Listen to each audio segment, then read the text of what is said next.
Hi hello welcome to my channel multi talks with Madhu. ఎలా ఉన్నారండి అందరూ? బాగున్నారా? ఈరోజు డిన్నర్లో నేనేం చేశానన్నదే ఈ వీడియో అండి. సో ఫస్ట్ అయితే మన వీడియోలోకి వెళ్ళిపోదాము. మా పిల్లలు స్కూల్ నుంచి రాగానే మమ్మీ డిన్నర్లోకి ఏం చేసావు అని అడుగుతారండి. కనీసం బ్యాగ్ కూడా కింద పెట్టరండి. వెంటనే మమ్మీ డిన్నర్లోకి ఏదైనా టేస్టీగా స్పైసీగా చేయి మమ్మీ, ఏదైనా వెరైటీగా చేయి మమ్మీ అని రోజు అడుగుతారు. సో అందుకని ఈరోజు ఒక చాట్ ప్రిపేర్ చేద్దామని చెప్పేసి, అది కూడా హెల్తీ చాట్ అనమాట. చాలా tasty and very easy. So onions, టమాటాలు, కొరియాండరు, లెమన్ ఇవన్నీ రెడీ చేసుకున్న తర్వాత ఒక ప్యాన్ పెట్టేసుకొని దాంట్లో ఆయిల్ వేసి కొద్దిగా జీలకర్ర వేసేసుకోవాలన్నమాట. జీలకర్ర వేసిన తర్వాత జింజర్ గార్లిక్ క్రష్ చేసింది ఉంది కదా, అది వేసి కొంచెం లైట్గా వేయించుకోవాలన్నమాట. వేయించుకున్న తర్వాత చాప్ చేసిన టమాటాలు ఉన్నాయి కదండి, వాటిని ఇందులో యాడ్ చేసేసుకోండి. ఈ ఆయిల్లో యాడ్ చేసుకున్న తర్వాత నేను చిన్న ముక్క చిల్లీ కూడా కట్ చేసి పెట్టానన్నమాట. అవి కూడా యాడ్ చేయండి, బాగుంటుంది. దాని తర్వాత కొంచెం సాల్ట్ యాడ్ చేసేసి దాంట్లోనే పసుపు వేసేయాలన్నమాట. మంచిగా పసుపు వేసేసిన తర్వాత ఇంకా స్పైసెసే కదండి వేస్తాం. ఇంకా స్పైసెస్ అంటే ఏమున్నాయి, కారమే కదా. ఆ కారం వేసుకోవాలన్నమాట. ఇందులో కొద్దిగా గరం మసాలా యాడ్ చేసుకోవాలి.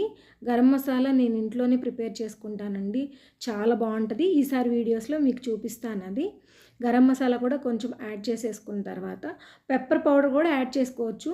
మరి కారం కొంచెం ఎక్కువ వేసాను నేను, అందుకని అది యాడ్ చేయట్లేదు అనమాట. నేను ఉదయం అనగా అలసందలు నానబెట్టి పెట్టానండి. సో వాటిని ఉడికించేసి ఇందులో కలిపేస్తున్నాను అనమాట. బఠానీలతోనే చేసుకోవాలని ఏముందండి చాట్ కదా, మనం అలసందలతో చేసుకోవచ్చు, బఠానీలు వేసుకోవచ్చు, ముడిశనగలు అవి కూడా ఉడకబెట్టేసి ఇందులో యాడ్ చేసుకోవచ్చు. పిల్లలకి హెల్తీగా అందించడమే కదా మనకి ముఖ్యము. సో అందుకని నేను ఈరోజు అలసందలతో చేస్తున్నాను అనమాట. జస్ట్ అలాగా బాయిల్ ఇచ్చేస్తే ఇలాగా మరుగుతుంటే చాలండి, కొంచెం బాయిల్ అయినట్టు ఉంటే చాలు. దీంట్లోనే లెమన్ పిండేసుకొని మనము దాని తర్వాత కట్ చేసి పెట్టుకున్న ఆనియన్స్, కొరియాండర్ కూడా ఇందులో యాడ్ చేసేసుకోవచ్చు అనమాట. స్టవ్ ఆపేసి యాడ్ చేసేసుకోవచ్చు, స్టవ్ ఆన్లో ఉండనవసరం లేదు.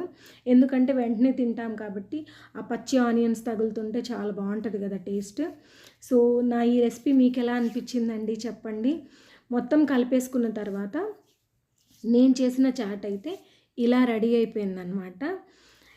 చూడండి, టేస్టీ అండ్ ఎమ్మీ, చాలా సింపుల్గా చేసేసుకోవచ్చు. మీరు కూడా ట్రై చేయండి, మీ ఇంట్లో మీ పిల్లలకి చేసి పెట్టండి. బాగుంది కదా. దీన్ని నేను చపాతీలు చేశానన్నమాట. చపాతీల్లోకి ఈ కర్రీ సర్వ్ చేస్తాను. టేస్ట్ అయితే మాత్రం నెక్స్ట్ లెవెల్ ఉందండి, చాలా బాగుంది. మా పిల్లలు చాలా ఇష్టంగా తిన్నారు. సో ఈ రెసిపీ మీకు ఎలా అనిపించిందో చెప్పండి. వీడియో నచ్చితే లైక్ చేయండి. బాయ్.